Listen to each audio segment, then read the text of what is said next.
Welcome to Know What I Mean. My name is George. My name's Oscar. And this week we go into a topic that we dance around and drop into very often of our unique conceptual model of the world. I think this hits on an area that we're both just really passionate about and interested in, because we always talk about it. And this one's very exclusively about that. Yeah, it's just a lot of fun to play with, and yeah, it was an enjoyable episode. Yeah, no, I really enjoyed this one actually. It felt more like, I guess this is a concept, or this is like a big part of how I see the world. And it was really nice to have an opportunity to explain it, because I think that it's really led me to understand myself and people and humanity better. So yeah, I really hope that my explanation is kind of interesting and makes you maybe think about things a little bit differently. And yeah, I hope you enjoy it. Let's get into the episode. Okie doke. So the quote for this week is from Milton H. Erickson, and it is, "Every person's map of the world is as unique as their thumbprint." And this is something that I do actually think about quite a lot, how different the world is to different people. I guess the best thing to do really is to just start off, kind of explain what I mean by their map of the world. It's also sometimes called the conceptual network, and it's basically just what builds up your idea of what the world is and what reality is. So if you imagine, you start as a baby and you have two things really. In fact, this is kind of the two things that you have throughout your entire life, which is you have raw sense data of, things that you feel and see and hear and taste. And you have a kind of a meaning making machine. Essentially, you're trying to make sense of what's going on. You're trying to notice patterns and connect things and use that in order to be able to navigate the world. So obviously as a baby, it's just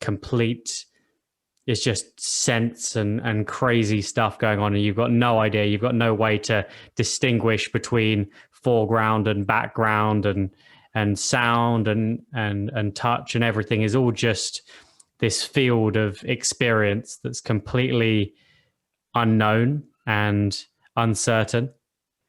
But as you grow up, you'll have things like, for example, you might notice the smell of your mother and you associate that with being fed. So that will be, one of the first concepts that starts to arise of maybe there's a particular smell that she has, and you're going to start having positive associations with that smell. And it might be that even later in life, you particularly like a smell, or you find a smell comforting and you don't really know why, but it might have been because it was like the perfume or the conditioner that your mum used to use when she was like breastfeeding you. And this just, I think this example really illustrates how different it can be and how quickly you can build up a very unique model of the world, because you start to have things that you like, things you associate with positive things you associate with negative things. And these concepts that you have of like, I don't know, mum smell good, like that is going to evolve. And as you start to kind of differentiate, you might start to notice what your mum looks like. And then you'll build up this concept of who she is and learn that she is your mum after like a year of being with her. And do you know what I mean? It's slowly gonna build up and become more and more complex, these layers and layers of concepts. So, by the time you get a bit older and you can like understand, you can navigate the world, as in like you can walk around and you can speak a few words to people, then, you know, you might touch a stove and it feels hot, and then you kind of have that association of like, okay, don't touch that. And that's, you know, builds up your concepts. And then, you know, things just keep becoming more and more abstract as you go. So they become more intertwined with other concepts and further away from just your pure sense data of what colors and feelings you have at the moment. And throughout life, we generally just get further and further down that line, further and further viewing things through our map of the world. And, you know, another example would be, say, something like university. You might, you know, based on who you are and your family and everything you ever heard about it, you're going to build up a concept of university. And this is the same for everything.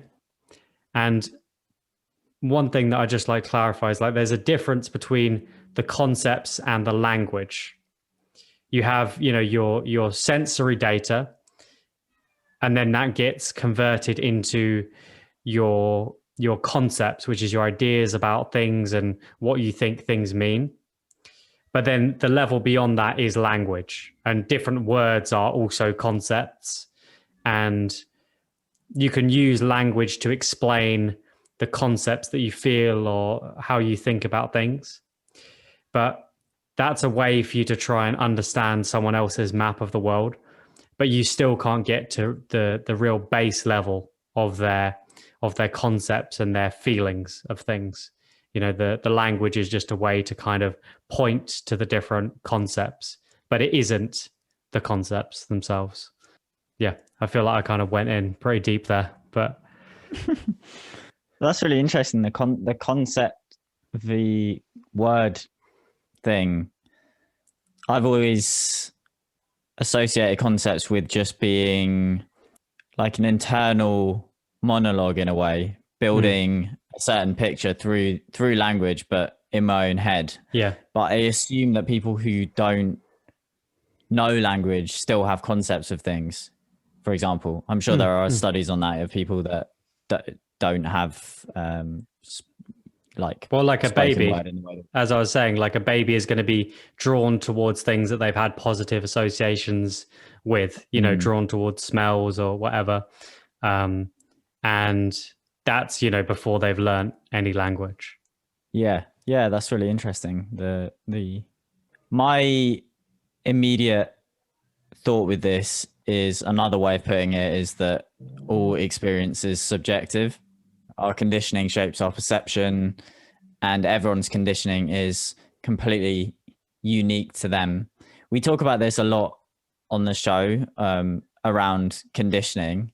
And it is just very, very interesting to think of everyone you meet holding this enormous web of, I mean, if you actually comprehend how much is being held onto in terms of a conceptual reality, it is actually absurd. You know, when certain very small things trigger a memory, you're out in town, you see a particular thing that's quite unique, and you're going to have basically concepts associated with almost everything you see, if not everything you see. And as soon as you don't have a concept for something, as soon as you see something you've never seen before, after the initial shock of seeing something you've never seen, the thinking mind will come in and start creating meaning and trying to understand what that thing is almost immediately anyway. And it is amazing that actually I often associate this with being on the bus, because that's where I feel like I see the most strangers, people that I just don't know. And I have no idea about what their conditioning is. And quite often I look around and think how it's so interesting how every single one of these people is carrying, because I associate it with the head, even though that might not be right, but almost like carrying this world in their head around with them. And how amazing that is, really, you know, that every single one of us is having a unique perception of this situation. Mm. For me, it might be one of feeling like I rarely feel like super relaxed on the bus. Like I'm in a public space, particularly now with like masks or no masks and people coughing and whatever. It's a mildly uncomfortable experience often. But other people, either you're going to have people that feel very anxious in this kind of social situation, and you're going to have people that are completely oblivious of anyone else as well. Basically, you know, that it's so for whatever reason they really are not really noticing other people at all. And I had this example of again being on the bus, and as a space it's very interesting to clock this unique conditioning. One of the things that I've noticed is when people are playing their Instagram stories or TikTok videos out loud on their phone, not using headphones. And I honestly don't find that irritating, in the sense of that I really believe that people are just being rude and inconsiderate. When people do that, I very often think, wow, like they have a totally different idea of what's acceptable in public space. For that person, their conditioning likely will be being in really loud environments, or ones where people are making noise much more, and that's just normal. Either like yeah, and that's just a normal way to be. In my world, then, being quiet, basically, if I'm on my own on public transport and I'm not speaking to someone, then I try and be fairly quiet, because I like being on a train or I like being on a bus where it is quiet. You know, I appreciate that, and that's my conditioning of being considerate. But other people, it's not a mean thing that they're doing, but it is baffling to me when people do that, and I think, well, our worlds are just totally different. You know? Yeah, it's kind of a filter that I think people see things through. So obviously, you know, there's well, not obviously, you know, some people have different opinions on this, but I think it seems to me pretty likely that there is an external world, and that we perceive, you know, there's all these things in the external world, and we perceive them, you know, with whatever senses we have. You know, we have a certain level of sight. You know, different animals have, you know, superior or inferior sight, or just different ways of seeing things. And, you know, based on who you are and the concepts that you've built up, and your map of the world of what things mean, then you're going to filter that world through your concepts. It's like those are the glasses that you wear that filter things into a language that you can understand to make sense of it. And that's always what you're going to do there is you're taking the past and your understanding about the past and projecting it onto this present moment, and you're projecting your map. And, you know, that's obviously a very useful thing to be able to navigate the world. However, sometimes it can be somewhat limiting, because you have this really strong idea of how everything is, and it can be harder for you to perhaps change your mind on things, or to even see things that you don't have concepts for. So, for example, my dad told me about this, actually, how it's really changed him going through nature, because he's been on this bushcraft course, and he's learned all of the different names for all these different plants and trees, and knows their Latin names and all of this stuff. That map completely changes a walk through the forest, because I have pretty much like, I see like tree, big tree, bush, cool flower. Like those are my concepts and how I'm experiencing it. Whereas as he's walking through, he's thinking of like, oh, that's the Latin name of that. And like, oh, is that a this or a that? You know, they look quite similar. They have a similar shape, diamond leaf that, you know, and it just creates a completely different world. And I don't know, it's so fascinating. Another example from my life is through skateboarding, how I used to do a lot of skateboarding and street skateboarding, which is where you'll kind of find spots like perhaps some steps to jump down, or like something like a ledge that you can grind along, or some little drop.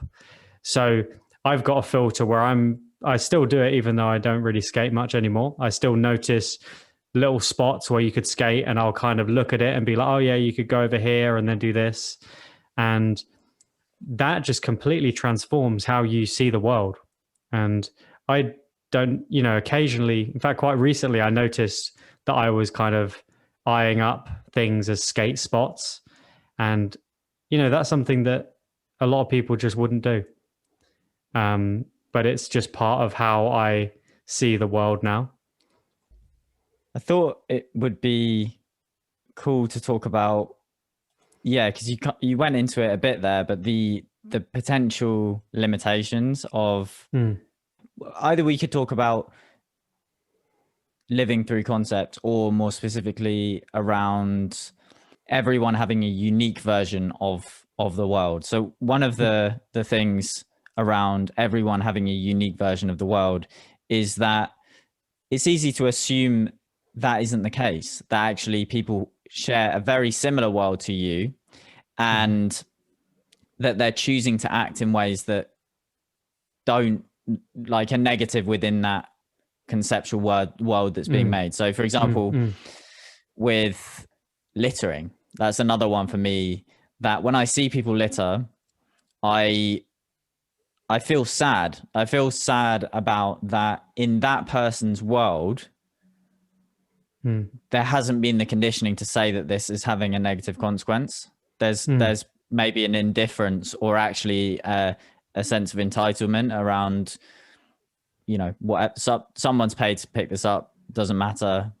Or just leaving loads of crap in the park or whatever when you leave, and thinking, oh, well, someone cleans up. It's always clean when I arrive, so someone's going to clean it up.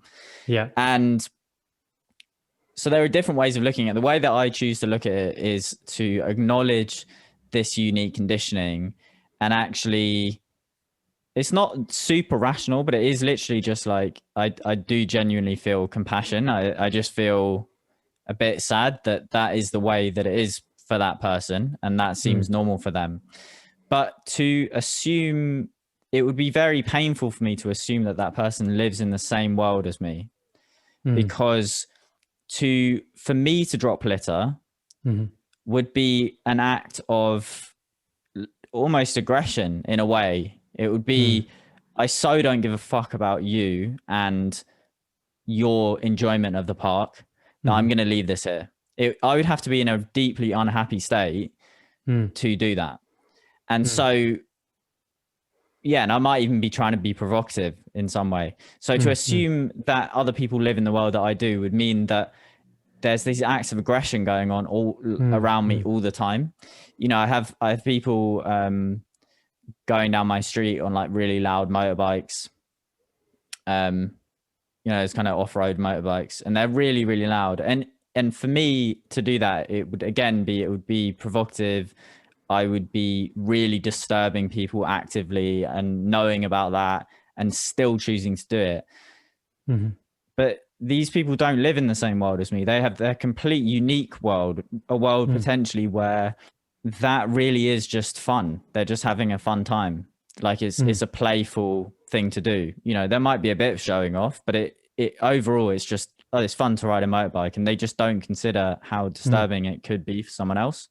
And so, and I do see a lot where people seem to make the assumption that we do actually live in the same world. Yeah. And our conditioning doesn't shape pretty much everything that we perceive. Like it's not like there's like, oh, some things are off limits and some things, it's like every single we're taught everything. Everything that we have labeled, we've been told that at some point, and the context in which we're told makes a huge difference. So there's a quote from this book called A Course in Miracles, which I'm not going to explain what A Course in Miracles is because it's a whole episode, and it really links to what I've just said. So I just thought I'd bring it in. This isn't next week's quote. Projection makes perception. The world you see is what you gave it, nothing more than that. But though it's nothing more than that, it is not less. Therefore, to you it is important. It is the witness of your state of mind, the outside picture of an inward condition. As a man thinketh, so does he perceive. And I think that the emphasis there on that the outside picture is of an inward condition is really interesting. So that the world that we live in and inhabit and the unique world that we live in and inhabit is actually a reflection of our mind and inner state because of these conditioned concepts. There's a lot in that, I think. Yeah, because it is a strange thing to really think about this. I remember when I first was really kind of exploring this idea, and it does bring into question all sorts of things about truth, what is real and what is right. When, you see, okay, wait, so everyone else has a different map of the world. And you start to realize, like, some people have a map of the world where God is real, completely, like, as much as I believe that, like, Einstein existed, they believe that God is real. And perhaps a better example is flat Earth. There's, like, a subset of people who genuinely believe that the world is flat. And however, I have a map of the world in which is round. Haven't tested it myself. I've kind of just thought, there seem to be credible people who say that. The people who I deem to be most credible say that. The majority of people agree with that. So, that's what I accept as true. But there are people who genuinely, their map of the world is that the world is flat, and they fully believe that. And I think it's really important to think they are think about something you're certain of. Let's say, for example, that you're certain that the world is round or spherical, I suppose. Think about how sure you are of that. And I promise you that there are people who are exactly that amount sure that it's flat, exactly as certain as you are. And that can be kind of a bit of a mind fuck to realize, that there's people who can have very opposing beliefs who really believe it. They're not just like, it's not just because they're being idiots or they haven't thought about it, or, they've seen all the same information you have seen and they've made the conclusion from that it's flat. They've, for whatever reason, arrived at this place, and that's completely what they believe. So I think it's quite a trippy area to think about, really, about how truth can be so transient, and we just have things that we personally believe are true, and that really is it. You are the arbiter of what is true for yourself. Now, there are areas where truth aligns. So a lot of people have consistent views and consistent maps of the world in some areas, or very similar. And that's what means that we can interface with each other and society, because, most people have general ideas of, like the bus example of politeness. There's an example where it's slightly different. There's a slightly different map, but they still have a very similar map of, like, they both believe that there are buses. They both believe that you can get on them. Like, all these things, which obviously sounds ridiculous to say as an assumption, but they are assumptions, and they are your map of the world. Is like, there are buses, the earth is round, the earth is flat, the sun is hot.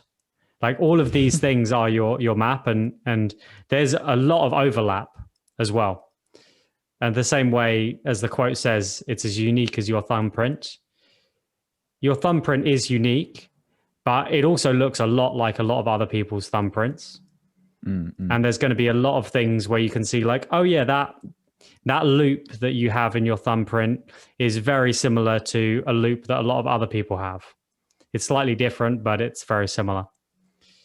So yeah, I guess I'm kind of more just explaining my understanding of this. But yeah, people have unique perspectives on the world and a very unique, mental map. However, there is a lot of crossover, and it's very useful that we have that crossover in order to be able to communicate with each other. Yep. That seems like a sensible place to end. Well, or should I say begin the quote for next week? Maybe you should say that. Wow, I just did. Let's go. So this one is it's quite different from what we've had before. Quite excited to try it out. I wouldn't know what to call it. It's not a poem. It's like a mini story. Zen master, why do we do all these bows? Who are we bowing to? You are not bowing to anyone outside. When you bow, it is your small self bowing to your true self. That is all. And that's by Zen master 𝗚𝗲𝗿𝗲. Nice. I'd just like to mention, actually, there was this paper I read called Philosophy of Conceptual Network, and it really goes very deeply into the concepts that I've been talking about. And I would really, really recommend people check that out. If you do read that, or if you have any thoughts about this week's quote or the quote for next week, then you can send us a DM on Instagram, which is knowwhatimean.podcast, or you can send us an email at the link in description. And if you want to help support this podcast, then you could share it with someone who you also think would enjoy this episode, and that would help us out a lot. Or you could support us by buying a coffee, and we've got a link to do that down in the description. Sweet. Thanks for listening. Have a good week, and we'll see you next week.